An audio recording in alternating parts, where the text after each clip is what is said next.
au bon milieu de l'Atlantique Nord, façonnée par les volcans il y a un peu moins de 20 millions d'années, l'Islande.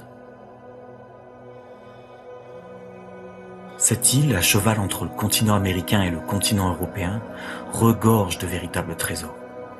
L'eau, la glace, le feu et le vent, autant d'ingrédients pour le plus parfait des cocktails.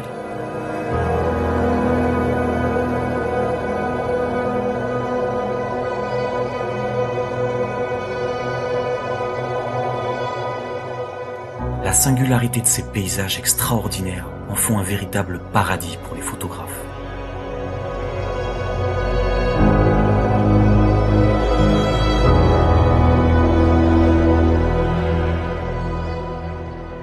Et c'est justement un petit groupe d'entre eux que je m'en vais rejoindre. À mon arrivée à Reykjavik, je retrouve Laurent, fondateur et photographe de l'agence voyagephoto.com. Une agence avec laquelle je travaille régulièrement dans le cadre de stages et de voyages photos que j'accompagne. L'idée, c'est de suivre Laurent et son groupe de participants durant leur périple de 10 jours en itinérance et ainsi repérer les lieux pour y accompagner mon propre groupe. Pour commencer, direction Geysir, un champ géothermique avec des geysers situés dans le sud-ouest de l'île. On estime l'âge du site entre 8000 et 10 000 ans. C'est d'ailleurs le nom Geysir qui a donné le mot geyser pour décrire le phénomène.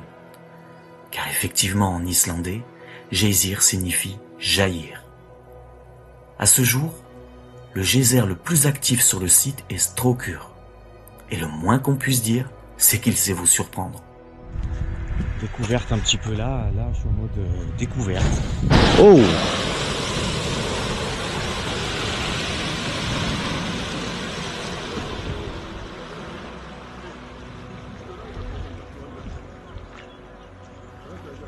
Mais je m'attendais pas à ce qu'il pète celui-là. D'accord. Donc ça, c'est comme ça d'un coup. En moyenne, l'eau jaillit ici toutes les 6 à 8 minutes et la hauteur peut varier entre 5 et 15 mètres.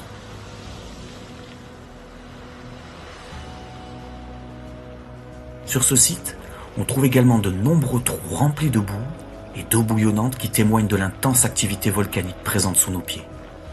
Le spot est très photogénique. Et malheureusement, ce jour-là, la pluie et les nuages bas étaient de la partie. J'ai donc simplement profité de la découverte et laissé mon boîtier bien au sec dans le sac.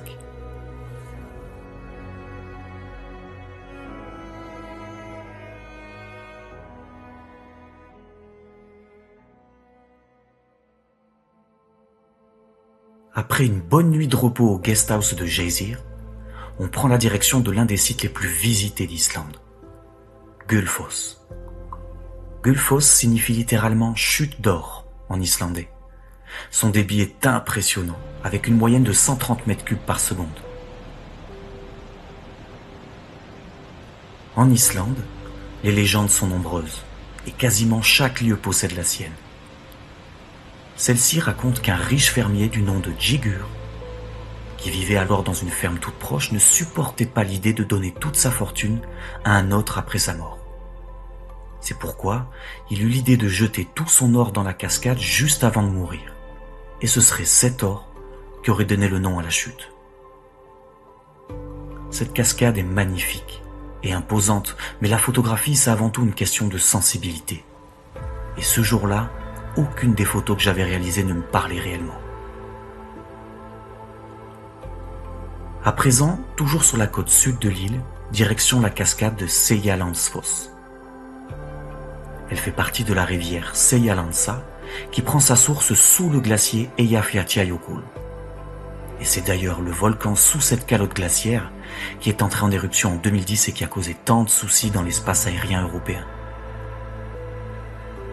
À notre arrivée sur place, les conditions météo sont peu engageantes. Et je commence donc par faire un tour à la cascade de Gljúfrabúi, qui se trouve seulement à une centaine de mètres, et le seul moyen d'accéder au pied de cette cascade, c'est de se faufiler dans une faille étroite et affronter les embruns. Autant vous dire qu'ici, impossible de rester sec.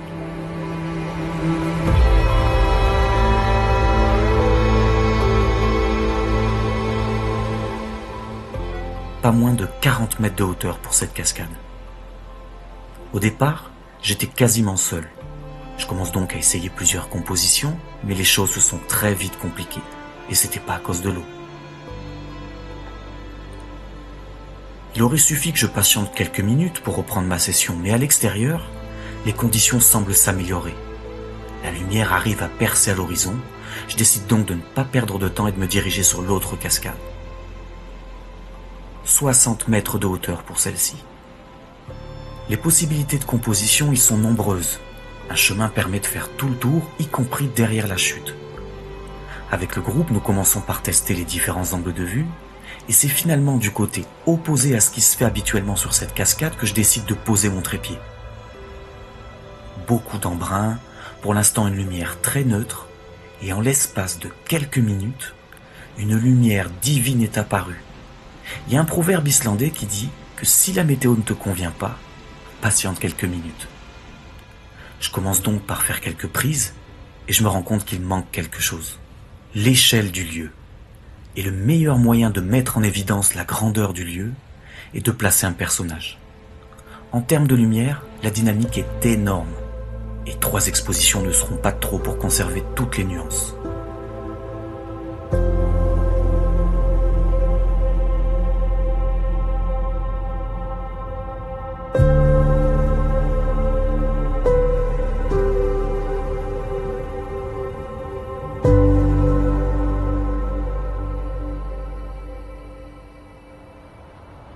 Direction à présent une autre cascade mythique, celle de Skogafoss. Visible depuis la route, cette cascade est spectaculaire par son gigantisme. 62 mètres de haut pour 25 mètres de large. Elle dispose elle aussi de sa propre légende. En effet, on raconte qu'un trésor se trouverait derrière la chute.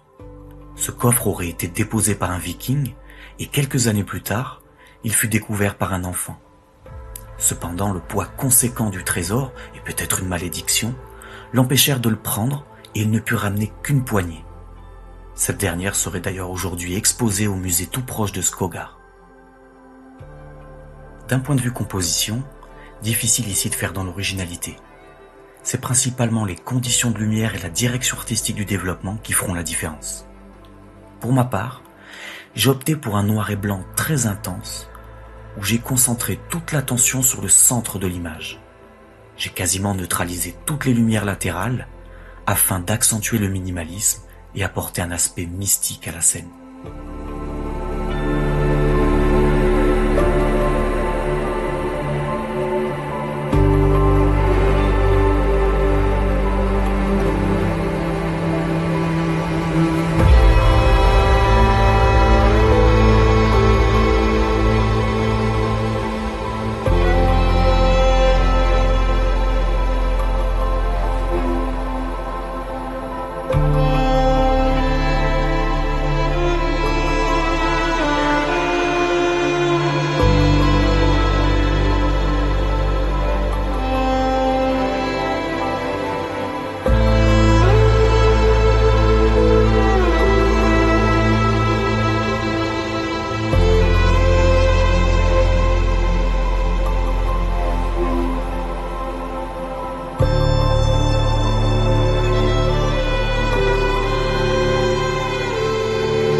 L'Islande possède certaines des plages les plus belles du monde. Et c'est le cas de celle-ci. La plage de sable noir de Reynisfjara, plus communément appelée Black Beach. elle doit une grande partie de sa notoriété à ces formations rocheuses atypiques, connues sous le nom de Reynisdrangar. Selon le folklore islandais, ces grandes aiguilles de lave étaient autrefois des trolls qui essayaient de tirer les navires vers le rivage. Mais un soir, ces trolls sont sortis tard dans la nuit et la lumière de l'aube les aurait surpris et transformés en pierre.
Lorsque nous sommes arrivés le soir pour le coucher de soleil, la pluie et les nuages bas étaient de la partie.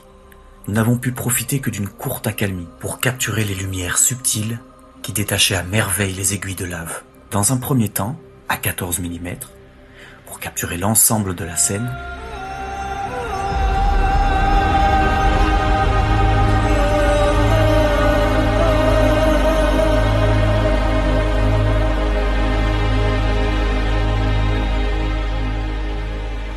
puis à 150 mm pour isoler et mettre en valeur les reliefs.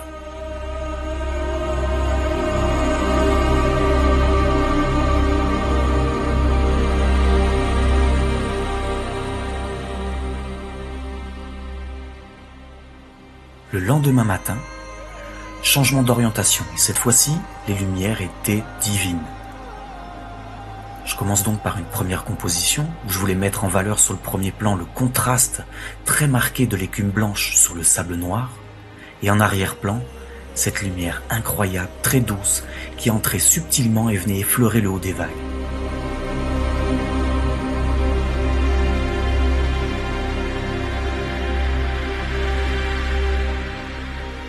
Ensuite, j'ai décidé de changer de perspective sur les aiguilles, et quelques mètres plus loin, le spectacle était incroyable.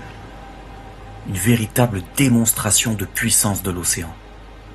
Le soleil, plus haut, dessinait à merveille la structure des aiguilles et mettait en lumière la mousse verte qui les recouvre. Et sur le premier plan, ce que je voulais, c'était mettre en évidence la force des éléments. Il fallait donc que je trouve la bonne vitesse d'obturation pour à la fois capter le mouvement des vagues qui s'éclatent sur les rochers, tout en évitant l'aspect laiteux de la pose longue. Ici, une demi-seconde sera parfaite.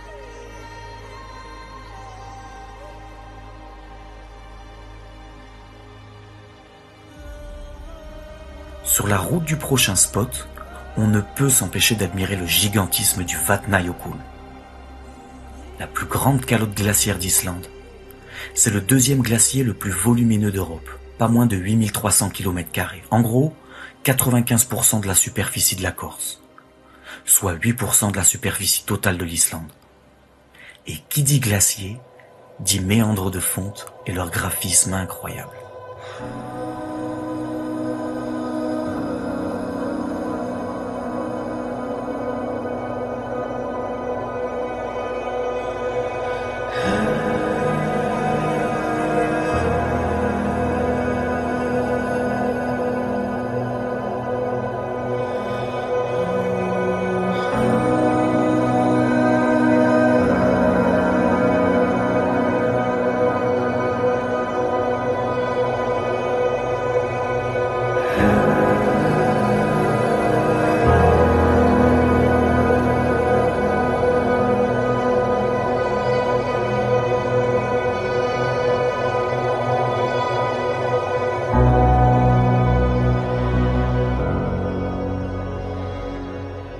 Quelques kilomètres plus loin, le glacier se jette dans la lagune glaciaire de Jökulsárlón.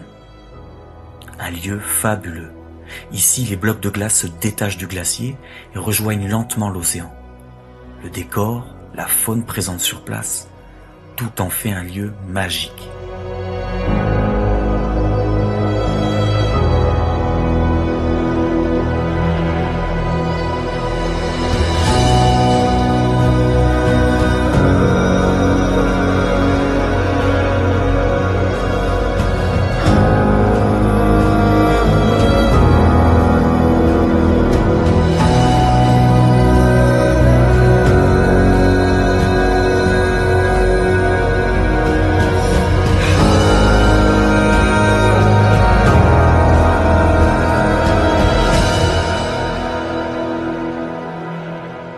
Après avoir rejoint l'océan, les blocs de glace se disloquent et par la puissance des vagues et des courants se retrouvent échoués sur les plages de sable noir. Notre prochain spot de prise de vue. Et ici, je pense qu'il est inutile de vous expliquer pourquoi on la surnomme Diamond Beach. Ce matin-là, les lumières étaient parfaites. Les couleurs étaient superbes et j'attendais le moment exact où le soleil allait franchir l'horizon, de manière à ce que les premiers rayons traversent la glace et fassent briller les joyaux.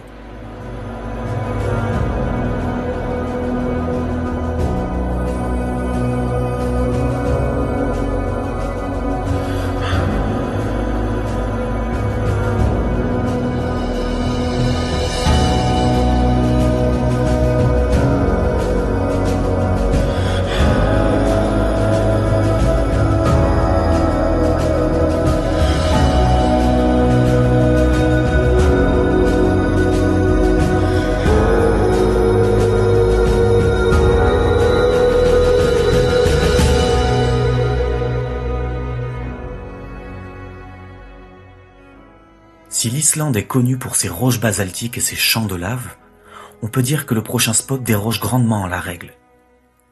Le Vestrahorn. 454 mètres de haut. Elle est en effet l'une des rares montagnes d'Islande constituées de gabbro. Une roche plutonique, magmatique, que l'on retrouve de manière quasi systématique au sein de la croûte terrestre et de la croûte océanique. Les géologues lui donnent entre 8 et 11 millions d'années. Et c'est également ici qu'ont été trouvées les traces les plus anciennes de civilisation en Islande.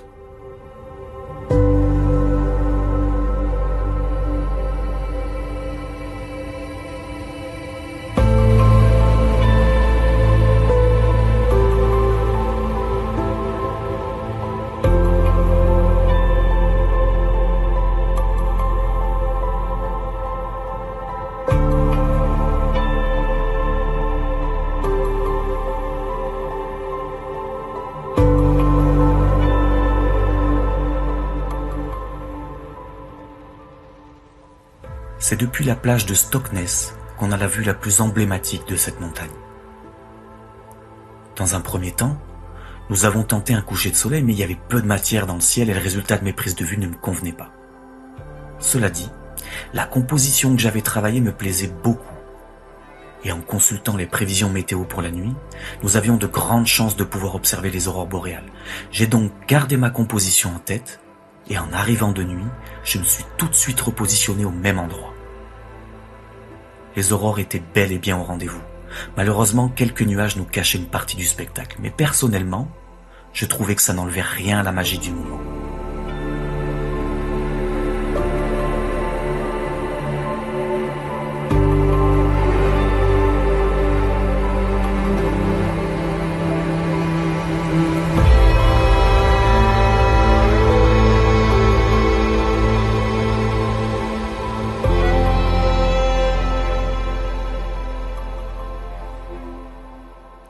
Le lendemain matin, retour sur place au lever du jour, et par manque de lumière et de couleur, j'ai opté cette fois-ci pour une orientation portrait qui me permettait de mettre principalement l'accent sur le premier plan, avec ses petites pointes de végétation propres à ces lieux, qui tranchaient à merveille avec le sable noir et les reliefs sculptés par les vents.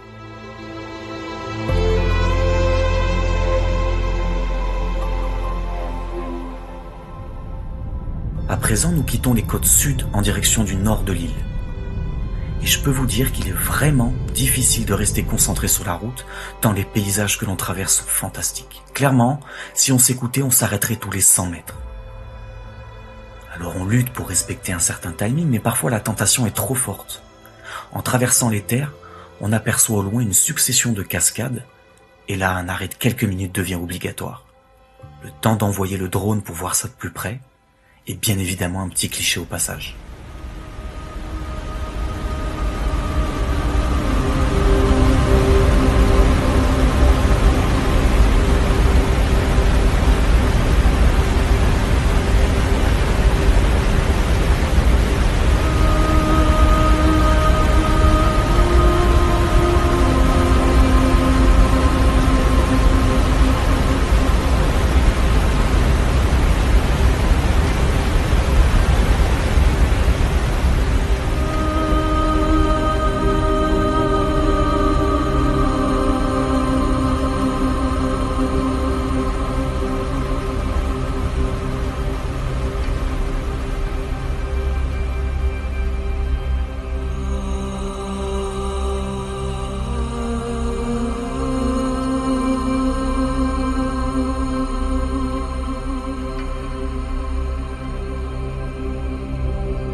En arrivant sur les terres du Nord, le décor change radicalement.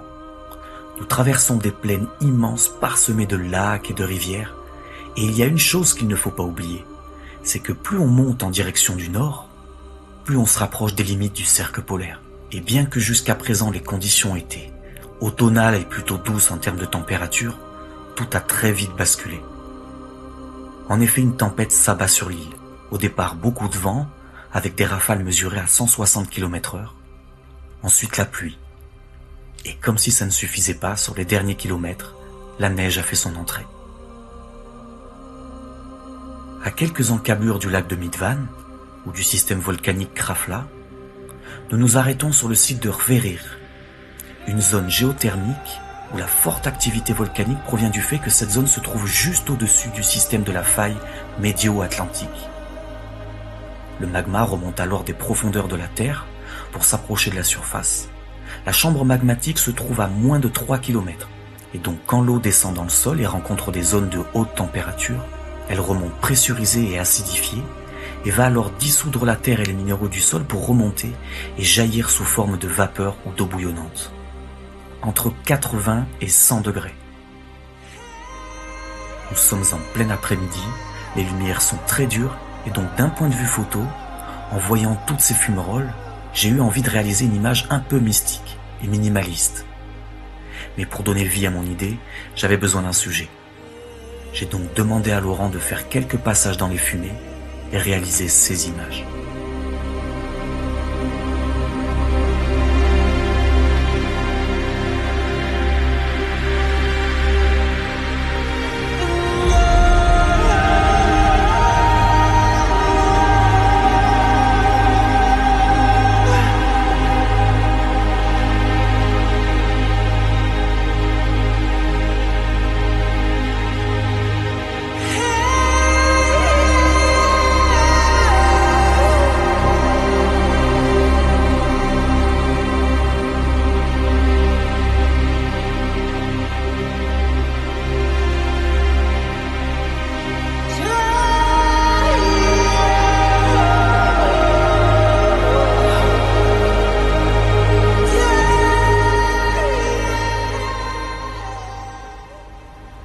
Notre prochain spot, la célèbre Godafoss, littéralement cascade des dieux. L'origine de son nom remonte à l'Islande médiévale, au Xe siècle pour être exact. Période où le christianisme arrive en Islande, le Parlement décide alors de choisir une religion officielle et confie cette tâche à un certain Thorgeir Thorkelsson, considéré comme sage à la fois par les chrétiens et les païens. Il décide donc, pour montrer la fin des anciens dieux, de jeter des statues païennes des dieux nordiques Thor et Odin dans la chute d'eau. Celle-ci est donc devenue ce jour-là la cascade des dieux. Le lieu est impressionnant. En termes de photos, les possibilités sont nombreuses, d'une rive ou de l'autre, d'en haut ou d'en bas, mais ce matin-là, les conditions ne m'ont pas inspiré. et je me suis contenté d'admirer le décor.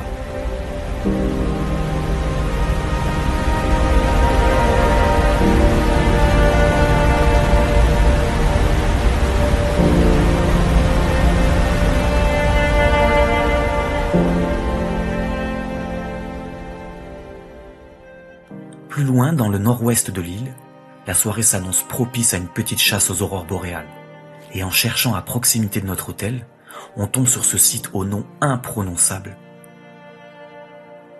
Et le moins qu'on puisse dire, c'est que le jeu en valait vraiment la chandelle.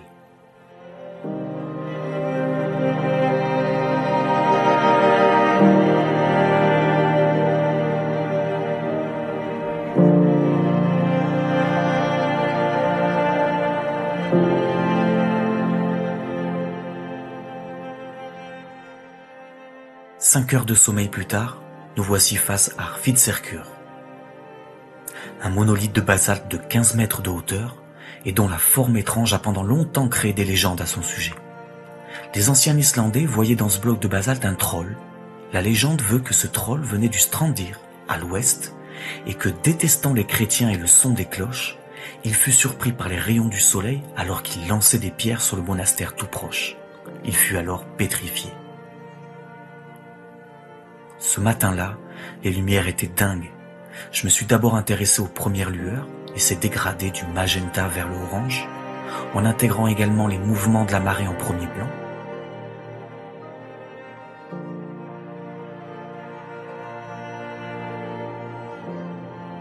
Et une fois l'apparition du soleil, j'ai changé d'orientation et décidé de placer le soleil au centre d'une petite arche au pied du monolithe. Cette dernière image étant sympa, mais un gros problème d'équilibre entre le premier et le second plan me dérange beaucoup. Et bien que j'ai décidé de vous la présenter, je pense que clairement, elle ne fera pas partie de ma sélection finale. Nous arrivons bientôt au terme de notre périple et après un arrêt à la plage d'Itritunga pour observer les phoques dont la capacité à pouvoir se reposer en position de gainage m'a sincèrement impressionné. Puis, un autre arrêt pour immortaliser la beauté et la grâce des chevaux islandais.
Tout au long de notre périple, nous avons traversé de nombreux paysages comme celui-ci, sans jamais vraiment prendre le temps de s'arrêter.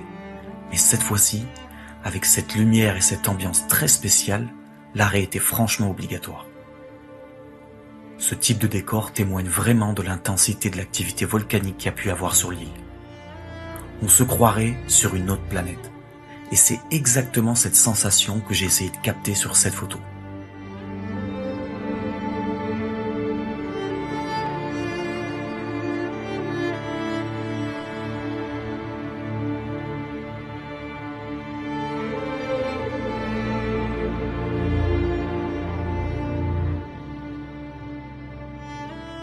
Enfin, dernier spot de ce tour d'Islande, le très célèbre Kirkjufell, qui signifie littéralement en islandais la montagne église.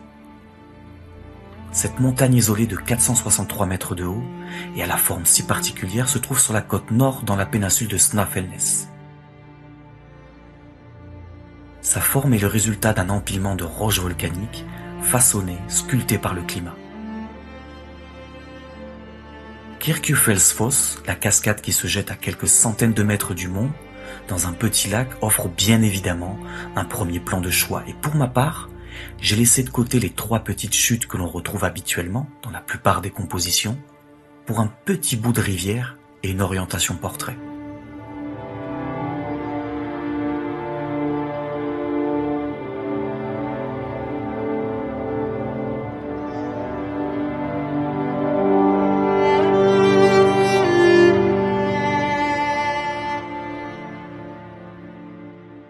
À présent, direction l'aéroport. Et quoi de mieux pour finir en beauté qu'un petit coucher de soleil bonus à quelques kilomètres de celui-ci. Ici, j'aurais eu la chance de réaliser ce dernier cliché, qui témoigne une fois de plus de la beauté et de la singularité des côtes islandaises.